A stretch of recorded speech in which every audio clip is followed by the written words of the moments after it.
am Nicole Khalil, and you are listening to the This Is Woman's Work podcast, where together we're redefining what it means, what it looks and feels like to be doing woman's work in the world today. From kitchens to boardrooms, coding dens to art studios, we're exploring the multifaceted experiences of today's woman, confirming that the new definition of woman's work is whatever feels authentic, true, and right for you. You are the decider.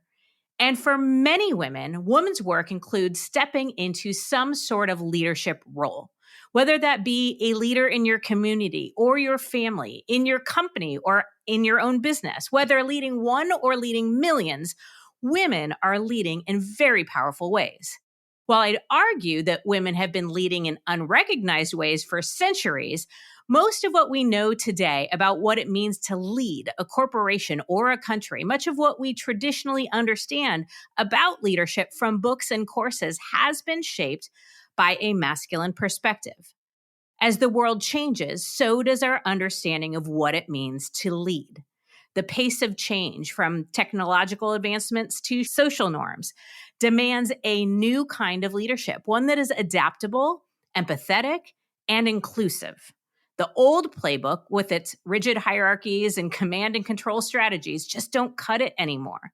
Leadership is no longer just about authority or position. It's about influence, collaboration, and the ability to inspire others. It's about leading with both the head and the heart, and understanding that the most successful leaders are those who create environments where everyone feels valued and able to contribute, which makes leadership a significantly harder skill to learn today. It requires us to be open and curious, committed to continuous learning and growth, and to have a willingness to make mistakes and navigate complexity with some measure of grace. At least we hope, right?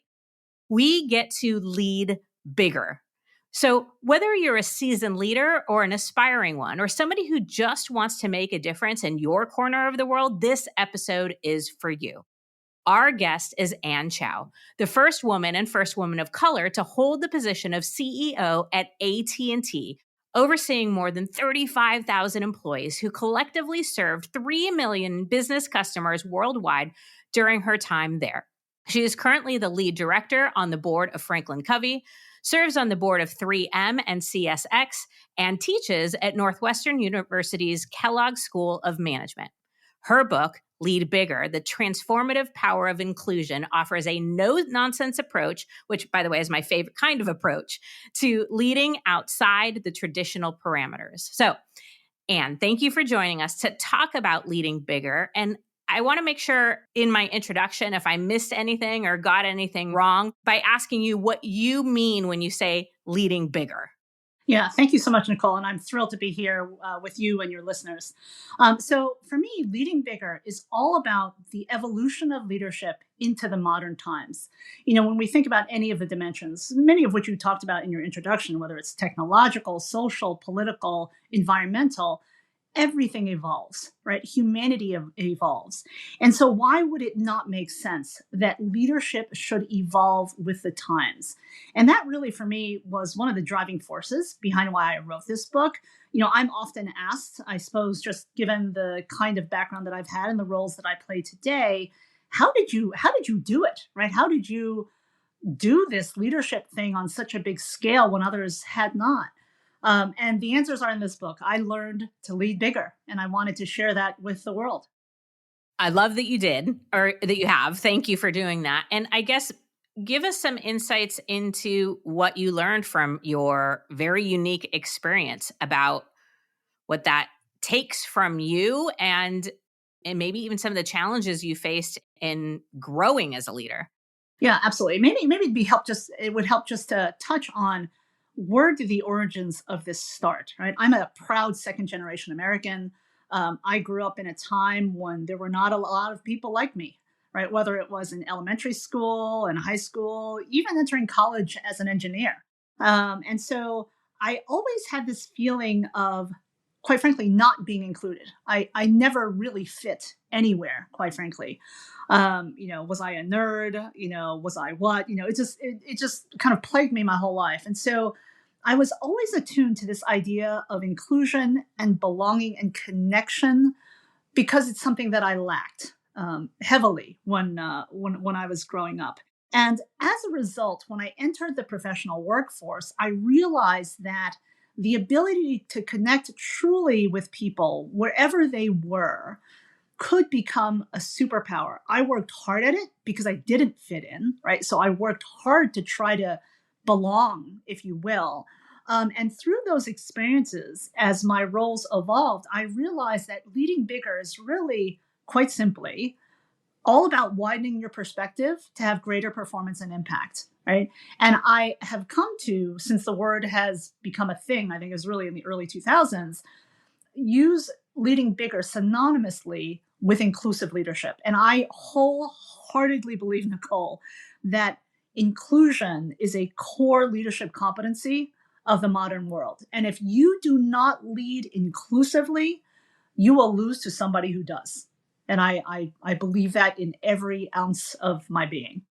I couldn't agree more. And yet I see often this sort of attempt to delegate it out. We see diversity, equity, inclusion councils or affinity groups or even consultants or what have you.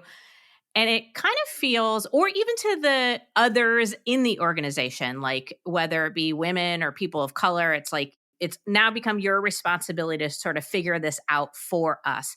How do we make the shift from having it be something we delegate, given our already busy schedules and so much already on our plate, to something we learn and develop within ourselves as leaders? Yeah, it's such a great question. I think, Nicole, in order for me to answer it, I have to ground us in my view of DEI, right? You almost can't listen to the news, read the paper without something being commented upon with respect to DEI. So I actually am not a fan of the acronym because I think it oversimplifies three incredibly important, albeit interconnected, but separate topics. Okay.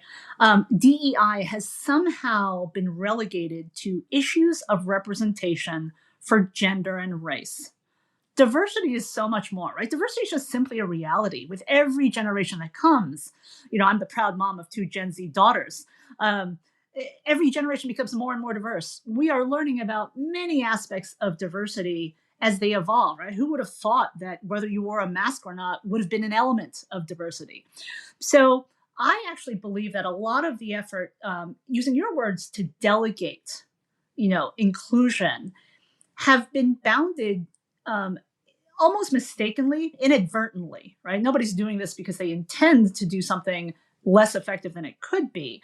But they're doing it with this eye on gender and race representation. Representation is not enough, right? When we think about equity, when we think about inclusion, it is about having the best talent. It is about connecting with the market, the whole market, whether it's customers, future customers, whether it's investors, future investors, whoever your stakeholders are. You need to connect with your stakeholders in meaningful ways. And the opposite of inclusion is exclusion. So, in my book, the way that I attempt to reframe the responsibility of every leader is I have a lead bigger framework, which consists of the work, workforce, and workplace. And you're absolutely right. Today, leaders tend to focus on the work. Let's get the job done. And they delegate the workforce initiatives and the workplace initiatives to organizations such as HR, maybe even real estate, and certainly to various councils. I believe that a bigger leader equally prioritizes a focus of inclusion on their work, workforce, and workplace. And I start with the work because, hey, that's why we're together, right? I mean, you're choosing to lead over some domain of work, right? So it is ultimately about getting the work done. And somehow DEI in that acronym has diluted the discussion about having the best talent, having the best access to the customers you want, the investors, right? Diversity and inclusion in a much broader strategic sense, which quite frankly is both a timely and timeless leadership imperative. That was incredibly well said. And I want to dive a little into the work, workforce, workplace. What might be some examples of leading bigger in each of those areas? Absolutely. So on work, and this is very similar to how the book is laid out. So this is a little bit of a teaser to those listening. So in the work, right, I have always felt that it is a leader's job to make it clear for their people what the purpose of the work is. And the purpose is not simply your deliverable. It's not simply your metric. It's about the outcomes. It's about, why do you exist? Why do you exist? What would happen if you didn't exist, right? And purpose is critical not only for us as individuals, but for every team, no matter what context, nonprofits, entrepreneurs, small business owners, big corporations and organizations. Purpose underlies everything, right, around the work. Another example within the context of work would be your values, right? We all have personal values. Some of mine are, integrity, authenticity, courage, trust, and caring. I can tell you, even as an old Gen Xer, I want to work in an environment whose professional values align with my personal values. This becomes even more true, right? So those are two examples of applying inclusion to work. In the workplace, and some of these topics may be familiar to those out there. Increasing focus on well-being, right? To really care about your team members' well-being, not just physically, but emotionally and mentally, and perhaps, yes, even spiritually, depending on what that means to somebody, right?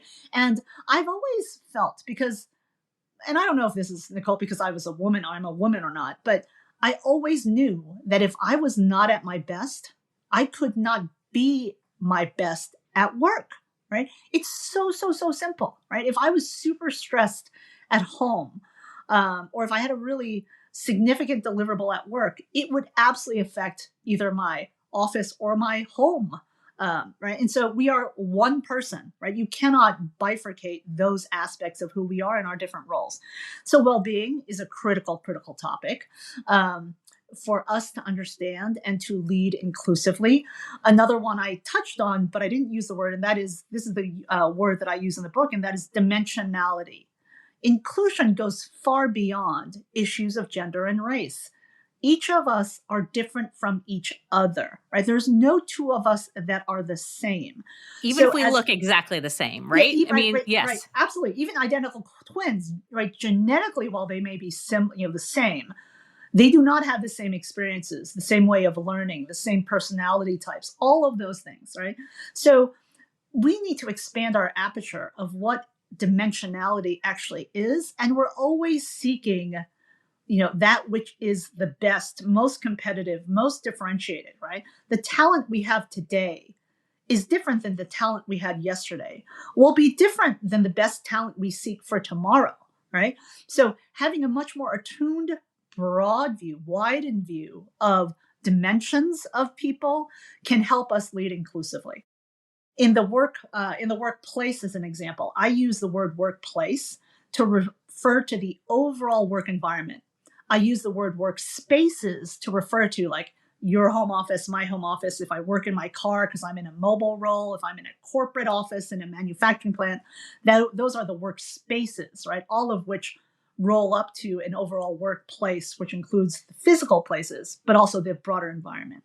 So here, a really emerging and critical topic for inclusive leaders, for bigger leaders to embrace, is that of psychological safety. I come from an industry where, and I serve in various industries now where it's clearly safety first. Safety first, safety first. That once was referred to as physical safety, right? We think about all of the traditional things. If you're working with hazardous materials, if you're outdoors, right, where lots of things can affect you. But now psychological safety is a must to create a work environment that is truly bigger, that is truly better, that is truly inclusive, and can bring out the best in your people and those important to you in your, talent and human ecosystem. Another dimension of leading bigger in the workplace would be how you think about boundaries. Boundaries were once pre-pandemic. You go to work and then you go home, whether that was physically, literally or whatever, digitally or whatnot. We have evolved to a place in human society, right, catalyzed by the pandemic, where boundaries are very, very different now. right? And I used to work in an industry that actually enabled those boundaries to blur, right? That of telecommunications and communications, right? Most people now value their phone more importantly than they value their wallet because their wallet is in their phone. So rethinking boundaries and having them and realizing, quite frankly, that not one size fits all is absolutely a critical aspect of leading bigger. So those are just a couple of examples of applying bigger leadership in the context of work, workplace, and workforce. And like super solid examples. I think I was nodding my head a lot as you were talking. And I think about what we hear about what people are looking for in a career opportunity or what has them stay versus what has them leave. And a lot of times it's what you said, values, well-being. I love the word dimensionality. I'd never heard it that way, but that's what we're hearing about. Psychological safety, boundaries. I mean, these are key components and what people are looking for in a leader and in a work opportunity. So I guess my next question is, how do we as leaders or organizations measure these things, these feelings of belonging, these widening perspectives, these dimensionalities? Like, there are so many things here, and they feel less simple to measure. Like a goal, we've got lead indicators and lag indicators and metrics and spreadsheets and all the stuff. How do we as leaders check that people are actually experiencing these things and our leadership is coming across as intended or desired? Yeah, yeah. Well, this is where I think I don't know if it's a debate, but the discussion of, oh, these kinds of things are soft. They're soft skills. They're not hardened, right? This is not what shareholders pay us to do, right? And I have such a strong belief, having worked for a public company my whole life, be serving on several public company boards. No, no, no. What shareholders want, what investors want, is a return on their investment. They want a return on their capital, and return on their equity. And so how do you do that, right? One of my foundational leadership beliefs is that every business is a people business. Okay, you're a leader because you're leading people, right? People are the critical ingredient to getting anything done since the beginning of time. So these are not soft things, these are human things. And so to the extent that you recognize that your business, your team, your organization is comprised of humans, you use your human measurements, right? That you are, if you're an organization that has a pulse on culture or that even at least uses that word, whether it's performative or not, you look at employee engagement, you look at employee productivity, you look at employee retention, right? You look at your ability to recruit great talent. You look at the turnover of talent by demographic, right? Are you keeping talent that has been there forever? And are you riding the wave of a demographic shift of no longer do people come into jobs thinking they're going to be there for 20 or 30 years? Is your workforce agile? There are employee engagement surveys, there are trust surveys that you can run across your organization. And ultimately, it is measured in your performance. There are so many. This is what I think is one of the ironic things about DEI. There have been many business cases done on the business case for diversity, the business case for inclusion. And it has been proven with data and numbers of organizations that more inclusive organizations, more diverse organizations are more diverse, they deliver greater return, they grow faster.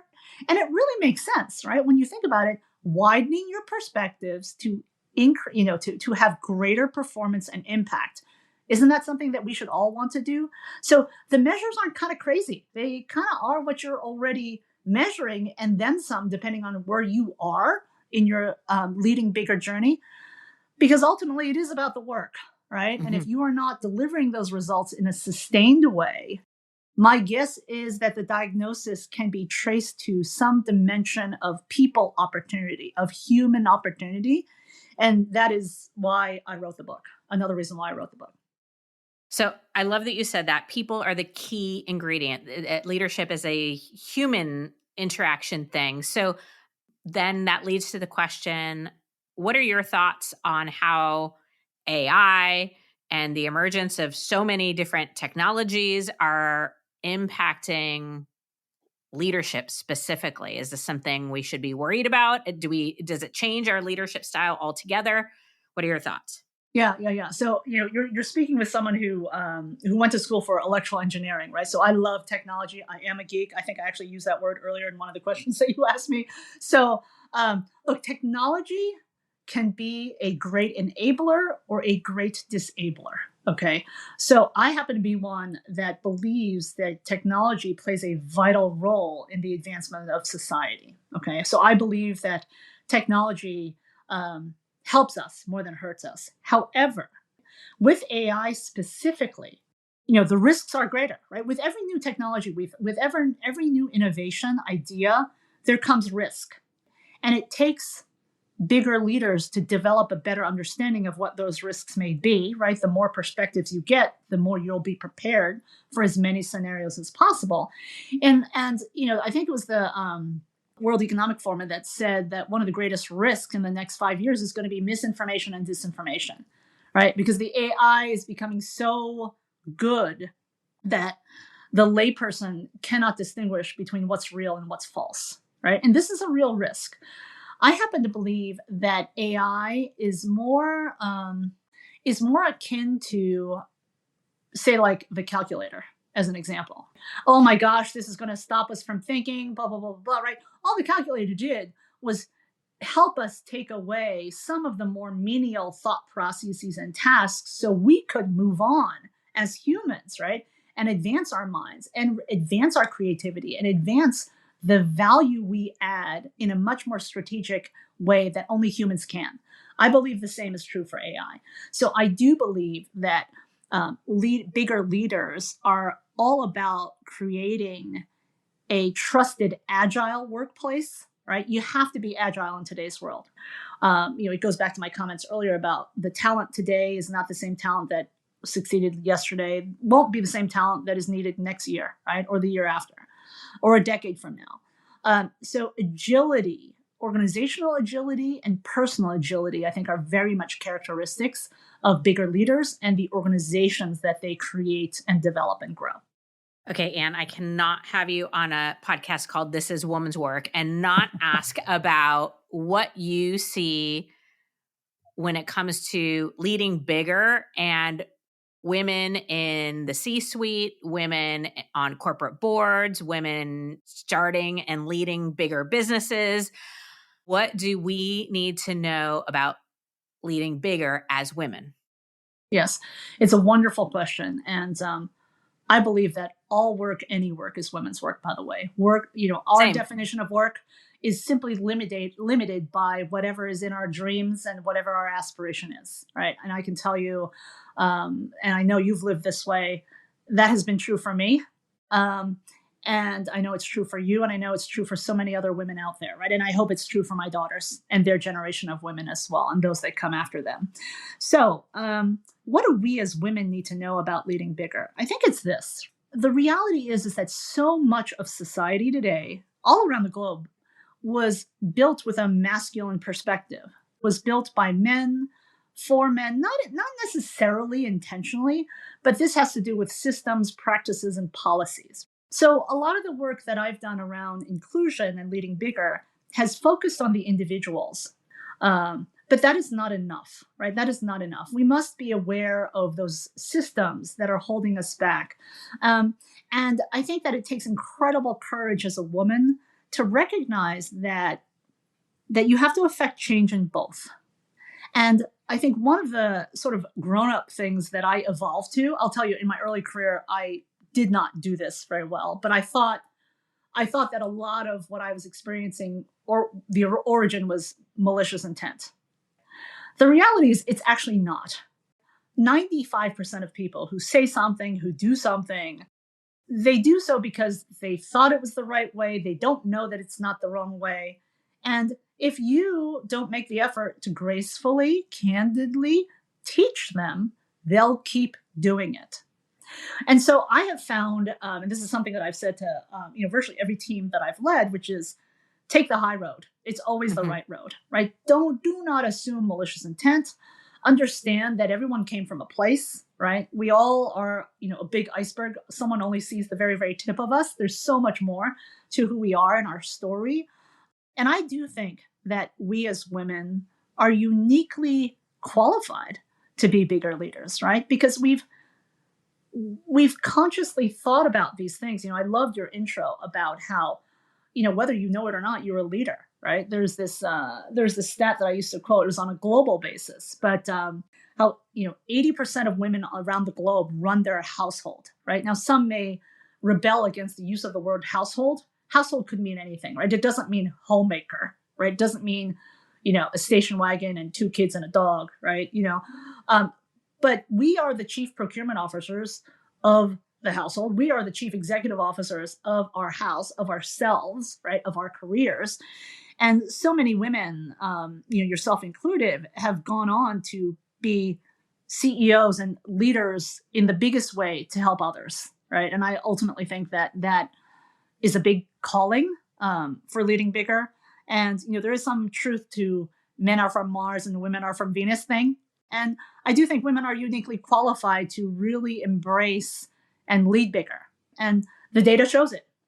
I couldn't agree more. And I often say, I don't advocate for women at the expense of men. I think it's really about what you were talking about earlier. It's that dimensionality. It's about getting to know people and learning from each other and that widening perspective. I mean, so much of what you said, I think, speaks to this here.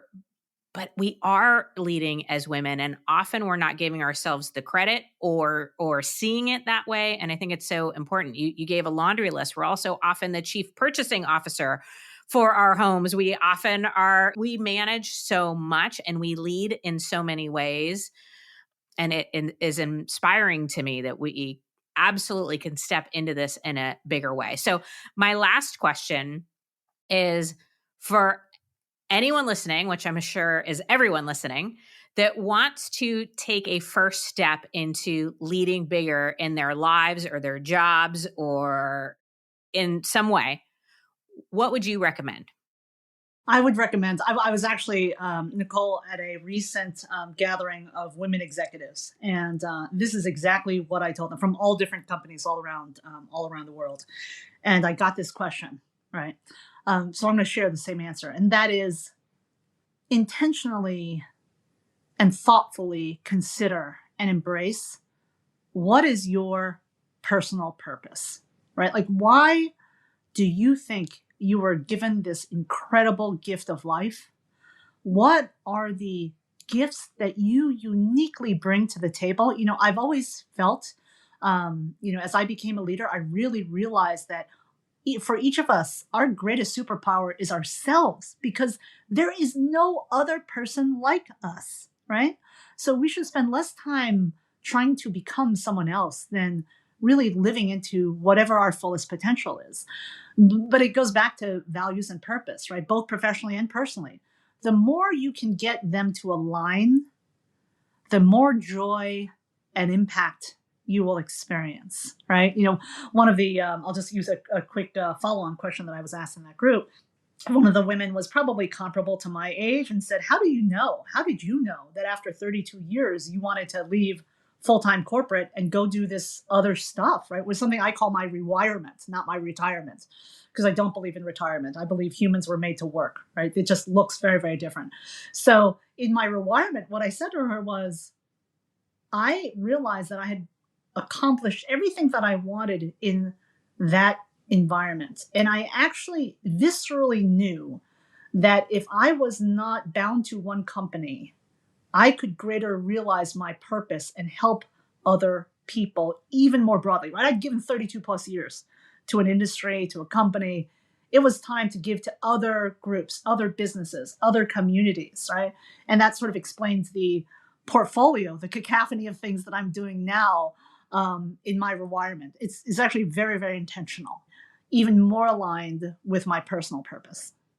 It's interesting as you were saying that. I think it aligns with something I believe, which is the universe or God or whatever it is you believe in leaves us breadcrumbs. And at the beginning of our conversation, you talked about how you didn't experience belonging and connection. And now, you literally are writing a book about leading from the basis of belonging and connection. And so just that reminder for you, the listener, that there are breadcrumbs and you can pay attention, and they might not be, if you look historically, your most positive breadcrumbs. It might be sometimes your pain that leads you towards your purpose or what you didn't get, but there's always clues. And if we listen and trust ourselves, there's such a great opportunity to live into those purposes or that purpose, even as it evolves. And I love, by the way, the term rewirement. I'm stealing that from Please this point forward. please do. Please do. Yeah. And Nicole, if I could I want to build on that point just for one last thing. And that is, I have learned, and this is something that I very much preach now, there is no such thing as failure. There's only success and learning. And so to your point about those painful breadcrumbs, there is no such thing as failure, because we as women, we always get up and keep going, right? And as horrible as that outcome may have seemed, it is not a failure, because you got up, you're going to learn from it, and you're going to get better, you're going to pivot, you're going to transform, you're going to do whatever it takes to do that thing, to become that, that whatever that you aspire and know you should be, right? And so there really isn't. There's only two outcomes. It's success and learning, right? Amen. So, yeah. Amen. And thank you. And I'm going to tell people to go to your website, theannchow.com. But more importantly, get your hands on the book. It's Lead Bigger. Buy it for yourself, for all the leaders in your organization, all the aspiring leaders. And you can find and follow Ann on LinkedIn at Ann Chow. Ann, thank you so much. Thank you. Okay. Let me wrap us up by reiterating that the opportunity to lead bigger, to create inclusive environments, is not just women's work. It's all of our work, regardless of gender, because leadership is no longer just about who's sitting at the head of the table. It's about valuing different perspectives and contributions so everybody gets a seat at the table. Challenging the status quo, breaking down barriers, leading inclusively and authentically, using your gifts, your talents, and your superpowers. Hey, it turns out that leadership and women's work aren't all that different. So lead well and lead big, because that is women's work.